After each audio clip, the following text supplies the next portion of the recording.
Здравствуйте, меня зовут Умар, и я являюсь участником проекта «Гостеприимная Абхазия». Данный проект дает нам возможность реализовать свои идеи. Конкретно наш проект называется «Абхазгид».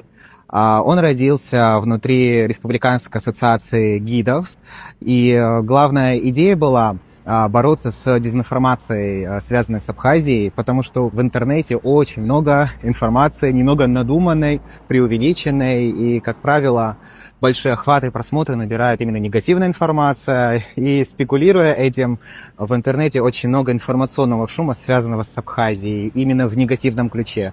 Для того, чтобы бороться с этим, мы придумали проект, и внутри этого проекта мы создаем медиа-контент, который рассказывает об Абхазии, об уникальной культуре Абхазии, о традициях, обычаях. Тем более, что сейчас тренд на традиционные ценности, на обычаи, и мы хотим, конечно же, это использовать для того, чтобы рассказать об Абхазии в верном ключе, объективно, но при этом с красивой картинкой, чтобы все это выглядело максимально грамотно, красиво, и людям хотелось приезжать сюда, чтобы они узнавали о настоящей Абхазии. И надеюсь, что в рамках проекта «Гостеприимная Абхазия» мы сможем реализовать свои идеи.